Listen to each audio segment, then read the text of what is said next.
There we go. Okay, so like I said, guys, we're going to talk about the causes and effects of the Vietnam War. We got a few key terms to show. Then I have a really cool primary source that I found online that I think will be interesting to see. I know I hadn't seen it till I stumbled across it. I'd seen stuff like it, but not quite this one, and it's pretty good. So let's get started, shall we? Before we get into the key points, background on Vietnam. Vietnam was divided along the 17th parallel and split into two sections, one democratic section, South Vietnam, and then one communist section, North Vietnam. Communists are under the leader of a guy named Ho Chi Minh. And just like in Korea, there's kind of a split, right? The US support one side, Soviets support the other. Now, policy for Vietnam was something known as a domino effect. And domino effect is the idea that if Vietnam falls to communism, then the rest of the territories in the region will as well. And the US wants to avoid that because what's the US's main foreign policy in regards to communism? What's the one rule in American foreign policy in the 1960s and 50s and 40s? Containment, right? Contain communism. Communism is bad, exactly. Communism is bad, we got to contain it. So that is the policy. And so domino effect is like, hey, if we don't stop it at Vietnam, it's going to keep spreading. So I'll give you a quick minute just in case you didn't get these from last time. You can get these down really quick, and then we will get into the first key point and start talking about the war itself.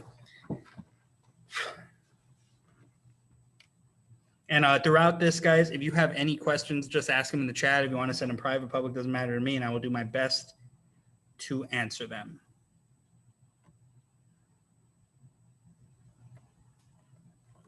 About 30 seconds left on the clock.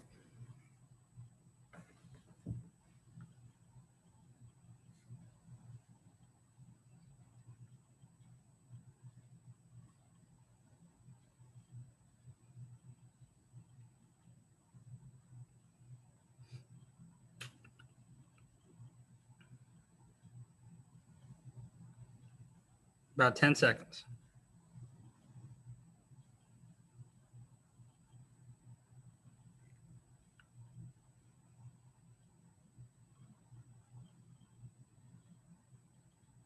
All right, let's go to move forward. Let's talk about the first key point. If my mouse will work, there it is. Okay, so concerned with expansionist communist ideology and Soviet repression, the United States seeks to contain communism through a variety of measures, including major military engagements in Vietnam. Again, the containment of communism is the biggest concern for the United States. And this is an international policy, right? Joe Farmer, Timmy factory worker, they're not worried about containing communism, but the government is. So I'll give you a quick minute and a half on the first key point, and then we'll move forward.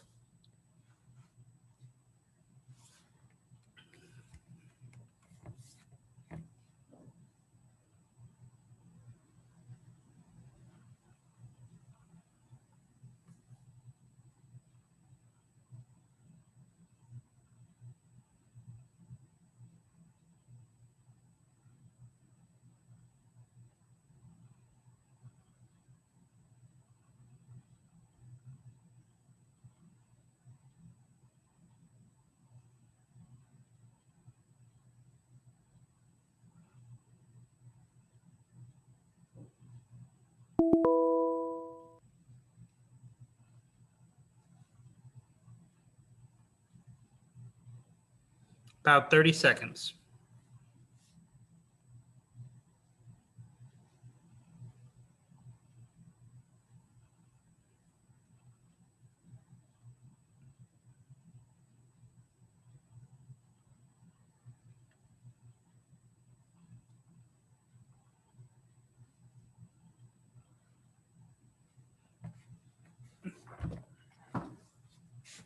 All right. So let's go ahead and move forward. Talk about Kennedy and Vietnam. So JFK himself sent military advisors into South Vietnam in the 60s, in the very early 60s. He sent around 6,000 soldiers, which is a lot for military advisors, right? But they were only there to support. They were not there to fight. They were there to train, do all that stuff, help the South Vietnamese military build up.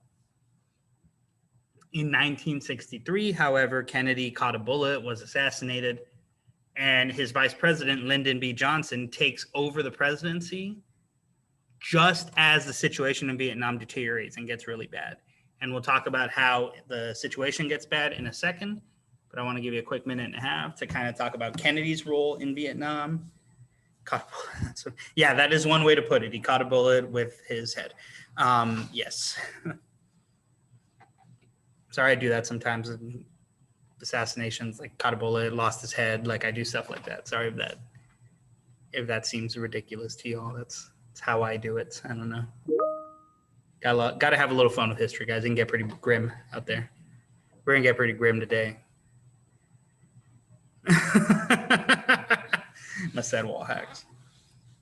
That museum's actually really cool. I don't know if you guys have been in Dallas. It's really cool. It's a really cool thing to see. The 6th floor museum, I think is what it's called.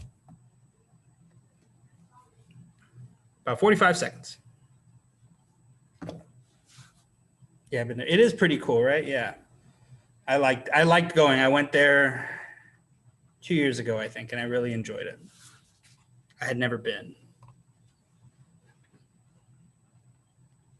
30 seconds.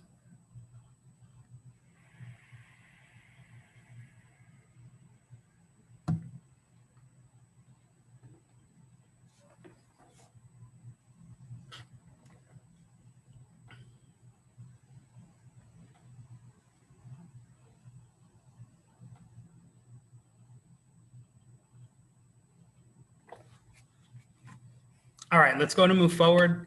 Let's talk about what happens, why there's an incident, why the situation in Vietnam deteriorates. So these are two different terms. So make sure you write them as two different terms. First is the Gulf of Tonkin incident, and then there's the Gulf of Tonkin resolution. In the incident, a battleship, an American battleship in the Gulf of Tonkin, which is right here on the shore of North Vietnam, was fired on by North Vietnamese forces. And that's the incident. Battleship, American battleship. It's always a battleship. It is always a battleship, right? Now, the battleship isn't destroyed. The crew isn't killed or anything like that. But some shots were exchanged and some tensions are a little high. And again, right? Foreign policy is contained communism. So there's some pesky communists messing with us. Hear me out. What's up? What you got? It wasn't there. Well, that's the thing. So the way we typically, like the way I'm going to typically tell it to you guys, it wouldn't have been shot. It's true, right? It's crazy. It's almost like if they weren't in Vietnam, no one would have shot at them. And here's the thing. This is where the board game began, kind of. So the way like I kind of like to teach this is America's in there trying to be impressive and scary looking and domineering, right? Because we're trying to contain communism, tough on communism. And they probably shouldn't have been there to begin with, but they were.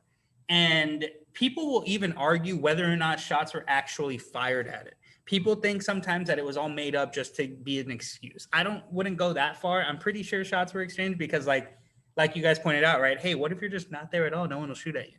So pretty sure shots were exchanged. We tend to teach it as shots were exchanged. So the battleship then retaliates a little bit. They back up like we see. Yeah, it could have just been some dude with an AK on the shore, just like bang.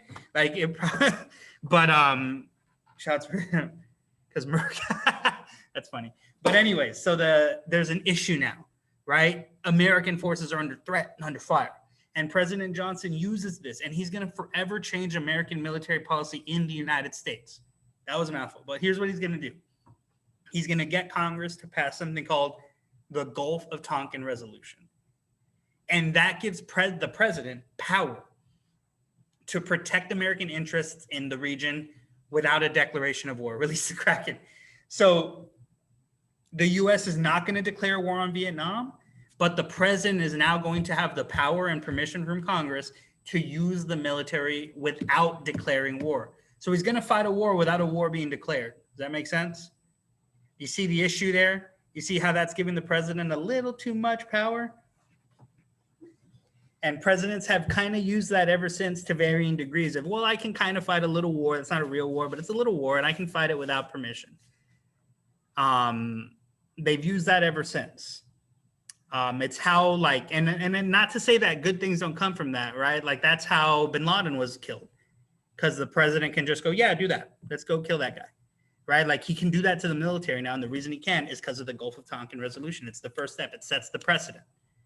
And then from that then forward, it's policy now. That's why you got to be careful with giving things like people like presidents power, because then you can't get it back. That's why rights are important, right? That's the whole point of that, like that constitution-y thingy that we talk about sometimes. But so this is a big shift in American political power for the president. So I'll give you a little under 2 minutes just to make sure you get the two different terms, because there are two terms and they're very important. And again, if you guys have questions or comments, let me know.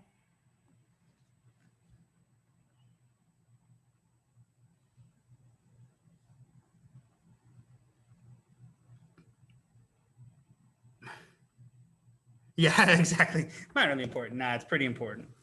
Yeah, minorly important to the Constitution. It's a little thing, kind of big deal. It's like this little indie movie I saw the other day, Avengers. Ever heard of it, right? It's like probably not, haven't heard of it yet. Not that big of a deal, that movie. Yeah. About a little less than a minute on the clock, around 50 seconds. Just writing those.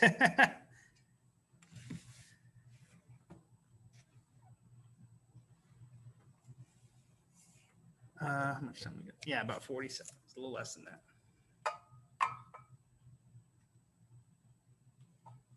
that. Underground band Nirvana. Yeah, I doubt anyone's heard of them. Y'all probably haven't heard of them. They're kind of underground right now. They're on the down low. You know.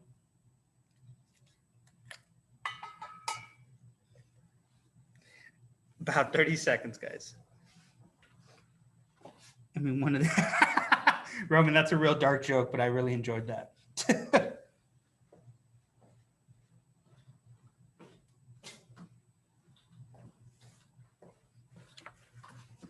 That's pretty funny. Yeah, I guess you're right. One of them is underground. He also caught a bullet, the one that you're talking about. All right, let's go ahead and move forward. If you guys need more time on any of these, by the way, at any point, let me know. So, Lyndon Johnson is president. He now has permission to use the military and fight a war. And fight a war without permission from the government, right? Or not without permission, without declaring it, I'm sorry. So Congress gave him permission to fight a war without declaring war. And he has a very, very, very one-sided, central-minded policy. This is a strategy akin to like the biggest it's a very nonsensical strategy, and it's a very simple-minded, not warrior strategy. He grossly underestimates his enemy. He thinks that the North Vietnamese will fold just if they feel pressure from the United States. He doesn't realize that we're fighting a war that's kind of unwinnable. We're fighting against an insurgency. This isn't like World War II where there's a Berlin you can capture, where there's factories you can destroy. This isn't that type of war, right? This is kind of like the American Revolution, but the sides are reversed. We're the British now. And the U.S. military will get involved in this region heavily. By 1963, the second the Gulf of Tonkin resolution is passed, the 16,000 troops that are in Vietnam are now no longer supporting, they're helping fight. In 2 years, there'll be over 200,000 troops there. 2 years later, there'll be double that number, so close to 500,000. Johnson's strategy is one of step-by-step escalation, right? Escalation is going up, right? Johnson's whole thing is just keep escalating. Keep making it worse. Keep sending more troops. So more and more troops are in Vietnam fighting and dying. The people at home don't really know why, because no war has been declared. They know something about like communism, maybe, but it doesn't really affect them, right? And the soldiers are fighting and dying in this war that is unlike any war the U.S. has fought to this time period. Also, this strategy of just throw soldiers at the problem, it doesn't work. The more and more troops you put in Vietnam is not going to solve the issue. You're not actually trying, it's not a good solution. Johnson thinks that the military might of the U.S., which is the strongest military at the time, is enough, and it isn't. You actually need to think and have strategy. Not that Johnson's a general or anything, he's a president, but his whole strategy is let's throw troops at the problem. In Clash of Clans, it works. Yeah, that's probably the only place that it works, just throw troops at the problem. I'll give you about a minute and a half, maybe a little more, to just get the concept of escalation. Spam more troops, that's true. That does not work here. By the way, just so you know, all the photos you see in this, the video clip I'm going to show you in a bit, this is all real footage, all real photos from the war. This is not doctored. These are not from films. These are not stills these aren't paintings. These are all real. Just so you guys know. There are actual people on the ground fighting this war, filming it, just like, unlike in any war before. Fortunately, we're going to play Fortunate Son when we do Pop Culture Day, but yeah, it was really, prior to this, I was just going to show you guys film clips that were like to rock music, and it was just like flashes of movie scenes. But I was really looking for real footage, and I finally found some. So I had one that was queued up that was like a montage, and it was just Fortunate Son with Vietnam clips in the background, but it was a little too fake. I didn't like that as much. But about 45 seconds on the clock. So I will show you a primary source, but I'm going to show you a little later today. And if you know, like those of you guys that have seen like a lot of movies from like Vietnam movies or TV shows or played the games or anything about Vietnam, you'll notice that they kind of capture the atmosphere. You can hear the choppers already. Yeah. They kind of capture the atmosphere of that conflict, right? The helicopters flying really low. Like it's all really unique to that time period, right? And it's because we have a lot of footage. This is the first war everybody's seen. Like Joe Farmer and Timmy Factory Worker are going home every day and they're turning on the news and they are watching the trees are tight and they're watching this happen. They can see it. Everybody's seen it. Like you will see in a bit, like it's pretty accurate. Some of the media you may have seen around this. It's interesting. It's the first time that it's ever happened where the war is actually going home to people. All right, let's move forward. So let's talk about the U.S. military presence. Again, during this time, the U.S. military is the strongest military in the world, right? The only other country that might be able to stand up to them is the Soviet Union. We have a winning record, right? We beat the Nazis, we beat the Japanese. We're feeling really good. We have better technology. We have all the money in the world. Yet we struggled in combat in Vietnam, unlike anything that we had before, because we were not used to fighting this type of war, this insurgency. We're not good at fighting it. We don't know how to fight it. There's no real bad guy, right? There's no base to capture. There's no forts to destroy. It's a much more difficult fight, and it's a different style of fighting. And it's not a fighting conducive to being a giant world power, especially when the people at home aren't in it. The soldiers fighting it don't know why they're fighting. It's really intense. And it's also really just violent, dangerous. Exactly. And we're going to talk about one of those instances where we were the bad guys. Good for pointing that out. We didn't have a reason to be there, right? The reason was contain communism, but that's not a good enough reason to go fight a war and kill thousands of people. And on top of that, remember when I told you guys that like Lyndon Johnson underestimates the North Vietnamese, right? He doesn't respect them as enemies. A lot of these guys didn't either, nor did their commanders. And when you don't respect your enemy, and then you go fight your enemy, and your enemy's actually really, really tough and like really devastating, right? And he's killing your friends, and it's a harder fight than you expected. That does horrible things to your head, right? You're like, oh God, like this is a really, really violent, and all wars are violent, but this is like a really devastating, hard war to fight in. And a lot of the guys that fought in it, like struggled with this stuff for years and years and years. It's something that the people at home, for the first time, they're able to see it. They see what it looks like. They see the ugly side of war for the first time. It's not World War II where there's a propaganda office that's like, our boys are fighting at home, you see, and they're taking it to the Nazis. Like there's none of that stuff. When you turn your TV on and you see coverage of Vietnam, it's the war. The people taking these pictures are actual reporters that are in there capturing this, filming it, and then they send it to their bosses. They broadcast it over the radio and stuff and over TV, and they people are watching this stuff at home. Happened all the time. So I'll give you a quick minute to just kind of get the gist of this stuff, right? And again, we're gonna get into it, but like, yeah, the U.S. is not there. We're not the good guys. We have this reputation of like, we liberate. We're not liberating anybody in this. In fact, one of the worst atrocities the U.S. military has ever committed, like they haven't committed atrocities this bad since the Indian Wars when they fought Native Americans, is going to happen in Vietnam. And we'll talk about it in a little bit near the end of the day. Oh, these guys got shot. These camera guys got shot all the time. They're dressed just like the soldiers, only instead of guns, they have cameras. They were in real danger. They're wartime correspondents. They're in real danger. I'll show you what I mean too. And like I'm telling you guys, I have a like legit. It's a really cool source. It's like 6 minutes long, and it's just footage from Vietnam. It's what you would have seen on the news in the different kind of shooting. It's true. It's footage you would have seen in 1970 if you watched the nightly news. It's really cool. And you'll see this stuff, and you'll see these reporters and what they're dressed like, what they look like. They look like these guys. And I have a picture of it later.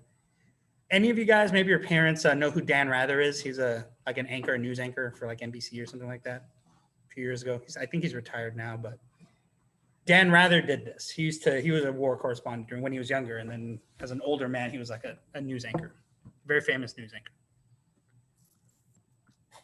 Okay. Let's go to move forward. Here's some images. Again, these are all real in color. People back home seeing these. I thought I had one of a stretcher carrying, but I guess I don't. I don't know why I don't have one, but yeah, this is real wartime stuff, and these are things people are seeing: the explosions, the gunfighting, the violence, the death.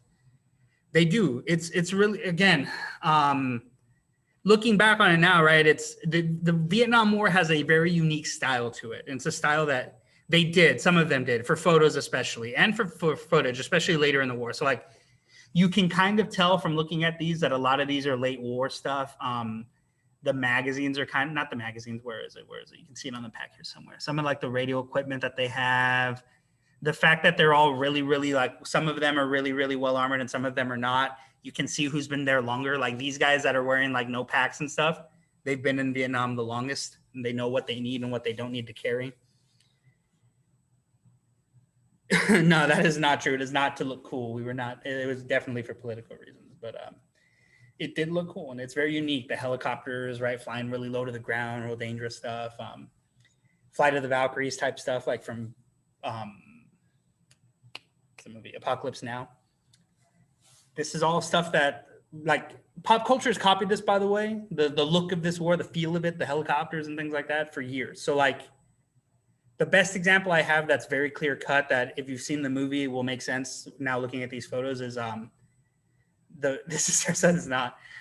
the first Star Wars remake, what was it called? Force Awakens, Star Wars Force Awakens. There's a scene where all the X-Wings fly in really low to the ground and they're like flying against the water. That's Vietnam stuff. That's from old Vietnam movies. Yeah, coolest was where. Yeah, it definitely looked interesting. But again, just some colored images, and you'll see some colored footage in a bit. And you'll probably see a little more of the grimness of this stuff, like the idea of a couple of shots crack off in the distance, and then a bunch of Americans just like start shooting into these trees because they don't know where the bad guys are. You can't find them, right? There'd be 100 bad guys in the tree in front of you. You wouldn't know until they start shooting at you. It's not a war Americans are used to fighting. It's devastating. So let's talk about the NVAs, the Viet Cong. They didn't have WOGs. They didn't. The North Vietnamese are a great fighting force. They were really good insurgency. Now, on your notes, do not write counterinsurgency. This is an insurgency. Counterinsurgency is what the Americans are doing. I don't know what I was thinking when I typed that. It's a guerrilla war. Yeah, they set traps. They would hide in the jungle and then jump these guys, when they least expected it. They would, sneak in behind them, blow something up, and then run away. Like, they would do all of these insurgent guerrilla warfare tactic things. And there was no base to attack, right? There was no island to capture, like in the Pacific Theater or in World War II.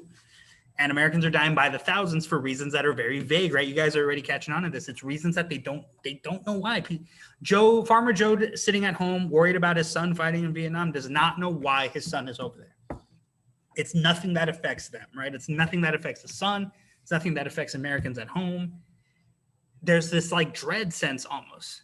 Insurgency, not counter. Counterinsurgency is what the Americans are doing. Insurgency is what the Viet Cong are doing. So just make that note, guys, that's the difference, right? So a counterinsurgency is when you're fighting the Americans are the counterinsurgency. The Viet Cong, the Vietnam, North Vietnamese are the insurgency. Does that make sense, guys? So I'll give you a quick minute. It's pretty short. And then we'll move on. As far as battles and stuff, we're only really going to talk about one major battle because most of this war there's not a lot of big battles. There's some, but it's mostly just patrols and conflicts and guerrilla tactics and let's go look for NVAs and then they find you and then you fight them back and then that's kind of where it goes. Like there's a lot of that. The clip I'll show you is actually a really good example of what most of the day-to-day for an American soldier in Vietnam was like. But there are a couple of major battles. We'll talk about one. And then again, we'll talk about that thing where Americans kind of wipe away the fact that they are not the good guys in this fight. Or that they too are capable of being the bad guys, like all people are, right? We are all at any point the best and worst of humanity all at once, and it's part of what you wrestle with when you're a person. All right, let's go to move forward. Let's talk about the Tet Offensive. So the Tet Offensive was a massive surprise attack carried out by the North Vietnamese again. Johnson, a lot of the American military leadership, they underestimate the NVAs. They don't think they can do stuff like this, and they did. And it inflicted heavy casualties on U.S. troops. They knocked out cities. They did all this crazy stuff. And the U.S. led a counterattack, and it was also equally devastating, and it hurt the Vietnamese. But after that counterattack, President Johnson wants to escalate further. He wants more troops in Vietnam. Send more. And he wasn't allowed to. Congress was like, that's enough. Stop sending troops over there. We're losing. You don't even know what you're doing, right? And it was very clear to Congress, like Congress had enough. They're not going to send more troops. The American people had enough too. They didn't want to send more troops. They didn't want to send more of their sons and brothers and husbands to go off and die in this war either. And so the escalation stops and the war kind of stalls out and it becomes this almost stalemate for a few years. And it's not going to be till President Nixon starts to de-escalate, and we'll talk about that too, that the war ends. But that is the end. This is the last major attack and then offensive, like counterattack that come forth from this conflict. I'll give you about a minute and a half, and then we'll go ahead and move forward.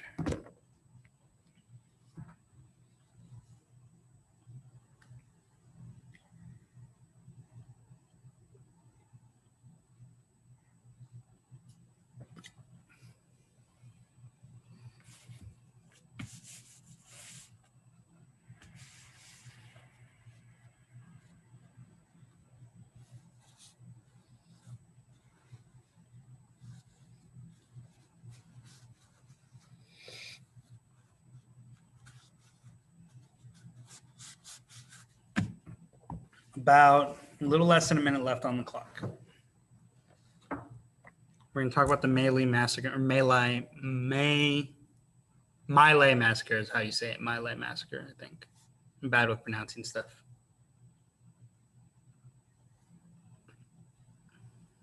About 30 seconds.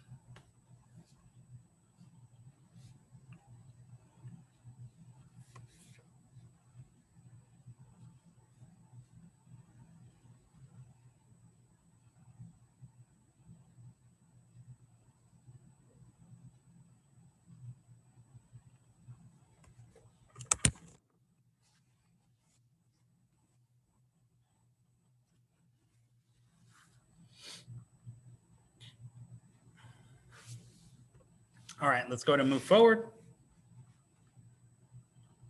And let's talk about the My Lai massacre. So again, this is a massacre akin to Americans committing atrocities against Native Americans. It's on that level. There hadn't been one this bad since. There weren't too many in World War II. There were some, but not as big as this. So on March 16th, 1968, about 300 to 400, estimates vary, of unarmed South Vietnamese people were killed, or worse, and there were some worse. This included men, women, and children as young as 12. And 26 of these soldiers were charged with criminal offenses. But only the lieutenant in charge was convicted of a crime, and he was given a life sentence, but it was reduced to 3.5 years of house arrest. So these guys got away with doing this, is what we're saying. And this is basically a war crime. And it's not things Americans did, right? America doesn't commit war crimes. We're the good guys. At least we're supposed to be. But this goes to show that wars like this, especially when the reason isn't as concrete as, say, like a World War II, like the people are kind of sick of this stuff, and they do not like seeing this. And this is another really bad look for the United States. It's a bad. People at home are disgusted by it. It's not good. So I'll give you about a minute and a half just to get that info in there about My Lai massacre. It's important to note that everybody is capable of evil given the circumstances and conditions. And I believe this image is from My Lai, but it's hard to place it. I'm not an expert, so I couldn't place it, but it seems the source I found it from claims that it is. So.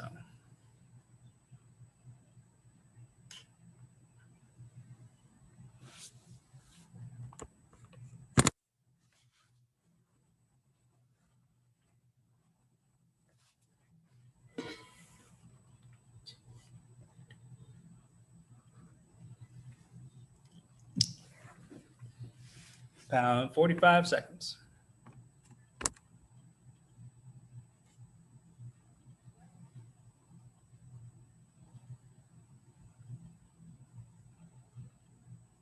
You talking about Platoon? That's not a bad movie.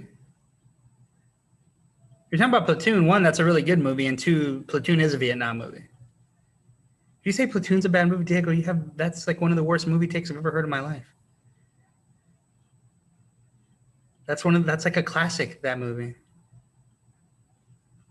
Platoon. That's a great movie. It's a great anti-war movie too. It shows you all the horrors of Vietnam. Can't believe you think that's a bad movie. It's not. This is coming from the guy that says Justice League's a good movie. You're gonna bash Platoon? It's not nostalgia. It's a classic. Never saw it. Oh, okay. Then I don't know who was telling me Justice League is good. Can't believe you're bashing Platoon. Jacob's just blind. Can't believe you're bashing Platoon. Can't believe it. That movie's so good. It's a classic. It's one of the best. If I had to make a top list of 40/40 Vision of Vietnam movies, that would be in there. So here's what I'm going to do next, guys. I want to show you guys this primary source I was talking about. Again, this is a CBS News footage from 1970.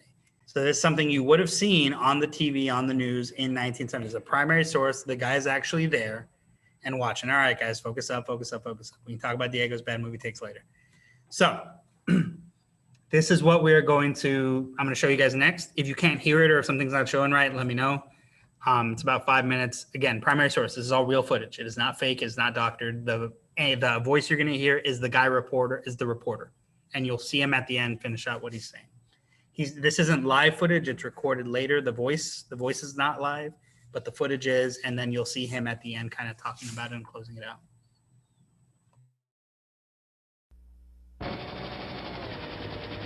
It's dawn, and Alpha Troop 19 is commuting to war. 21 GIs bound for a jungle clearing a mile from the Cambodian border. American soldiers hiking their way through the sweaty jungles of South Vietnam, searching for an elusive enemy. The temperature is almost 100 degrees, and the jungle stifles even the tiniest breeze. The going is slow. There could be a North Vietnamese regiment hiding a few yards away, and no one would see it. Nobody talks, so you start thinking. Specialist 4 Dwayne Boer is thinking he's going to meet his fiancée in Honolulu in 2 weeks, and he will show her the silver star the general pinned on him yesterday. DeValle is the lone medic in the platoon. He's scared from the moment he gets out of the chopper to the moment it picks him up. Scared that someday he's going to get killed picking up a wounded buddy. Jorgensen just became a sergeant, but he doesn't like it. He'd rather be up Walking Point, where the action is. He's already got 3 Purple Hearts, so everybody calls him Hero. Then there's Lieutenant Hughley. Everybody calls him Blue. That's his radio call. Blue didn't want to come to Vietnam, and he'd much rather be a businessman than a soldier. But right now, he's in charge of the lives of 21 men.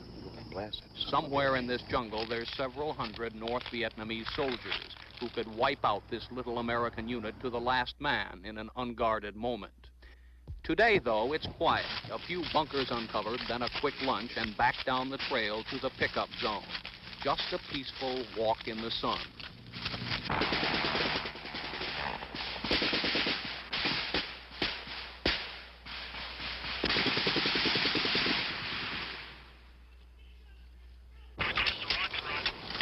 Okay. Okay, would you roll in a 270 from the smoke, approximately 100 meters away from it. I'll adjust you from there. All right, who's wounded? All right, give me some cover.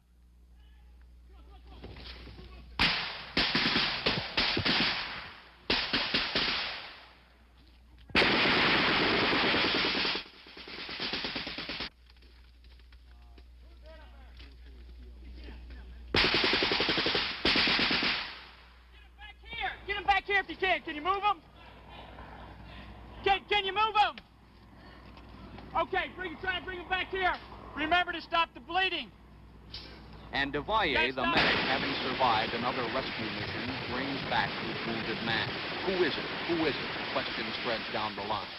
Oh, Christ, it's Hero, the sergeant who likes to walk point. How bad is it?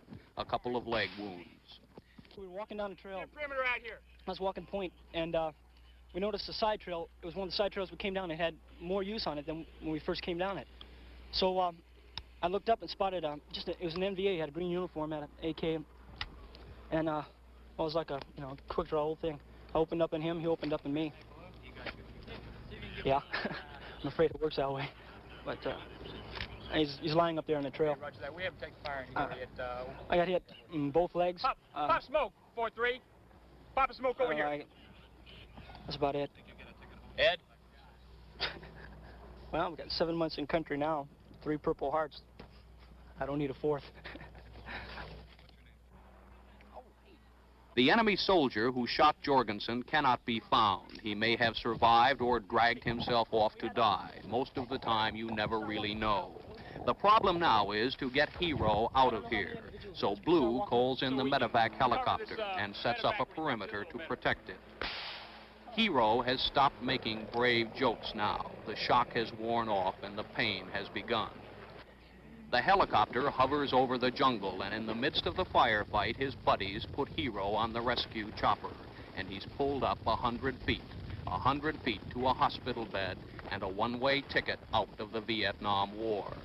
And then it's quiet again. Alpha Troop 19, less one man, gingerly making its way back through the heat and the smell of gunpowder, back to the pickup zone. Tomorrow, the military communique will read, one American was wounded in an engagement with an unknown size enemy force. Enemy casualties are unknown. But you've seen how it really was. Heroism, danger, fear, all rolled into one. Words don't describe it. Richard Threlkeld, CBS News, near the Cambodian border. So I was reading some of y'all's some comments on that, and yeah, I mean, it's kind of crazy. He seems really calm with getting shot at, and the whole Purple Hearts you get when you get shot. The guy looks like a cat. The whole point of when you get a Purple Heart is because you've been shot before, and that guy seemed very calm with it. He also said he'd been in Vietnam for 7 months, so that does that to you. But he did seem to kind of, once the shock wore off, get a little bit more, like he looked like he was hurting a little more. But yeah, the mic in the face is kind of like silly and a little ridiculous when you think about it. But it's what it was, guys. Those guys were on the field, on the ground with the soldiers. 7 months, 3 Purple Hearts. It's insane. I'm telling you, it's devastating. And like you were talking about earlier, right? Like the traps and things, that could have been from anything. And that guy liked to lead point, apparently. He doesn't suck at war. Getting wounded 3 times.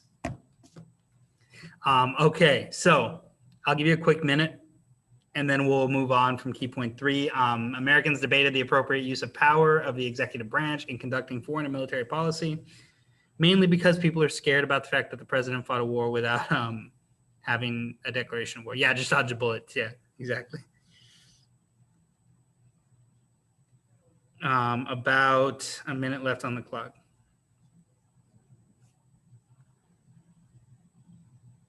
Matrix it. But I guess one of the things that I will point out from that clip that was really cool, and you guys saw it, right? They hear a little gunfire, everybody drops on the ground, and then once we figured out what was going on, Forrest Gump got shot too.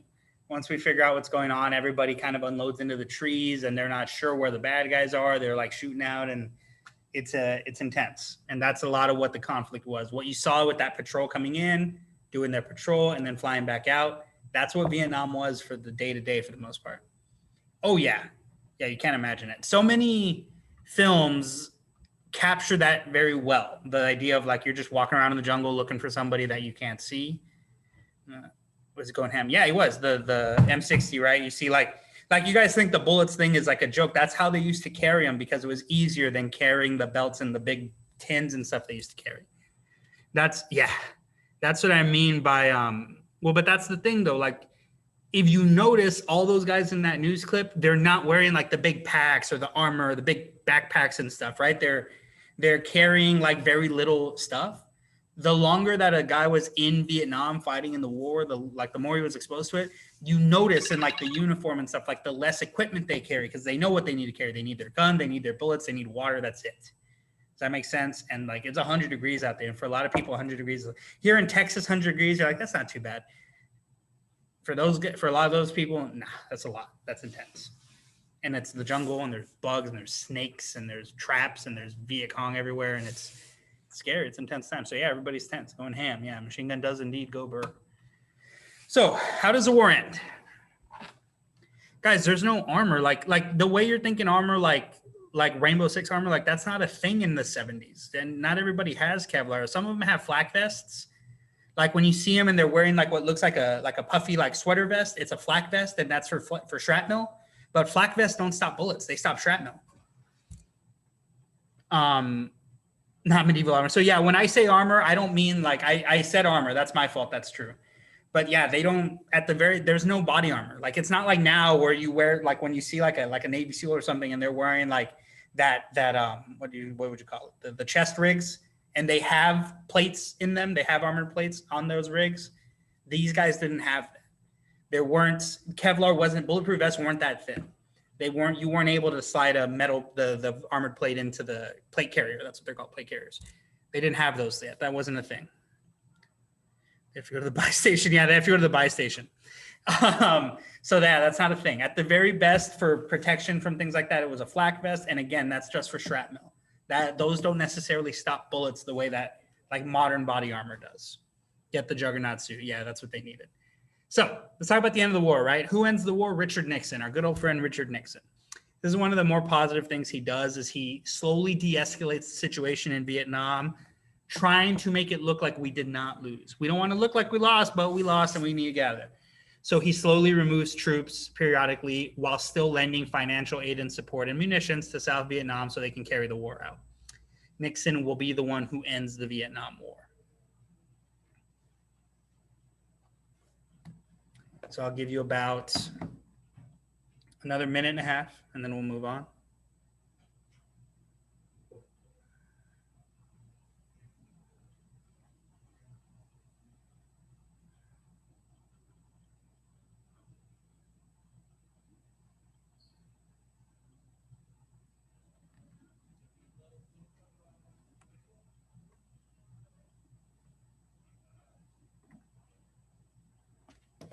One minute left.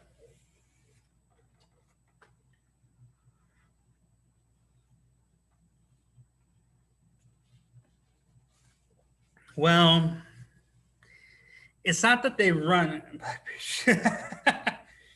It's not that they run away so much as they lost this war, and now they're leaving, and they just leave slowly, and they're trying to make it look like they didn't lose, but they lost. Everybody knows the U.S. lost. This doesn't work. It's just so that way he can say, we are leaving and we're going to let the South Vietnamese carry the fight. They lost. They just left. They lost. No one wanted to carry this fight on. No one even knew what they were fighting for. This is one of the most protested wars around, especially, and back then, that's not a thing people really did. People were kind of happy to go to war. Like, yeah, war, let's do it. Let's get the bad guys. That's not the case in Vietnam. People don't even know why they're fighting, why their sons and brothers and husbands are dying. And it's pretty traumatic, and it's going to be a big issue. So let's move forward. Let's talk about some of that stuff. So on the home front, on top of the fact that the civil rights movement is in full swing in the 60s, civil rights movement is going on and it's continuing. All right, so there's no official war. Americans don't know why they're fighting. They don't know what it's for. It's a cause that they barely even believe in. In fact, most of them don't. They could care less about communism in Vietnam. So there is a huge anti-war sentiment. And then to top things off, the civil rights movement's going on, and America's a little busy. Yeah, you're no kidding. America's a little busy to deal with foreign wars in Vietnam. So, and it's an unwinnable war. It's a war a lot of Americans are dying at. It's a war that a lot of Americans are tired of and don't want to get behind. So in about 40 seconds, we'll move on from here and talk about a big part also of why people are angry about Vietnam. Jumping out of the trees, dudes. That's funny.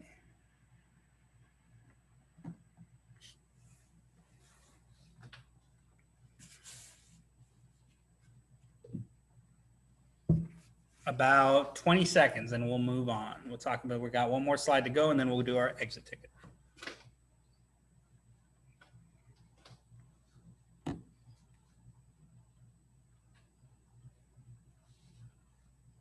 Coxford Earthbender.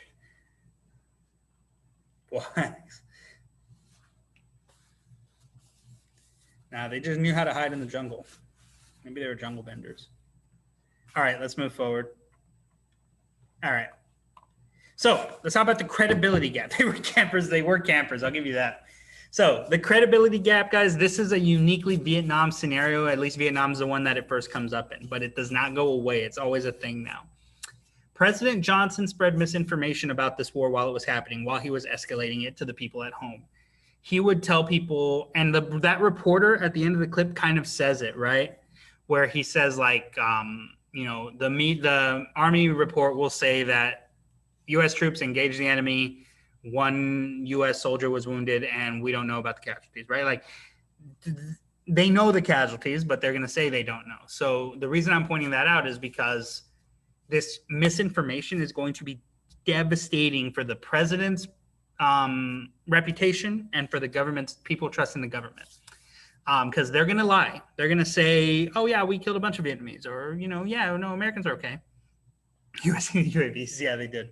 But because Vietnam is a truly televised war for the first time, and reporters like these guys, or Dan Rather, like this is Dan Rather. These are the same guy. This is him later in life, obviously. Now, reporters like this that are like soldiers on the ground, recording everything, taking pictures of everything, getting interviews, right? As it's happening, the guy shot, literally giving an interview all calm, and then the shot kicks in later that, oh my God, I've been shot, it hurts, right? Like, these guys are sending it back home, and people at home are seeing it. So as the war is happening, the president's telling you one thing, then you're at home watching something else, and you know the president is lying, right? This is a credibility gap. The president went on TV and lied. He said one thing. Then the media showed you the truth of what actually happened. And you're like, why are you lying to me, Mr. President, right? And that is called a credibility gap. And this is one of the biggest things that happens in this war. And it's part of why people are going to be so against it. Farmer Joe's going to know that his son's off fighting and dying for nothing, essentially. And they're going to see it. And they're going to see how devastating and dangerous and deadly it is. So that's my last slide. I'll give you about a minute to do that, and then we will talk about the exit ticket. I'll give you guys time to do it. He clickbaited everyone, kind of. He's telling them one story, but people are able to see finally that that's not the truth, right? And it's not an LBJ thing. It's just technology's ahead of all of them. Like, people have done that forever. Churchill did it. FDR did it a little bit. Like, people do it when you lose a big battle or something. You don't want to tell everybody, but now there's reporting, and you have to be honest with people. About 30 seconds, and then we'll go to the exit ticket. Can't just lie for the sake of lies.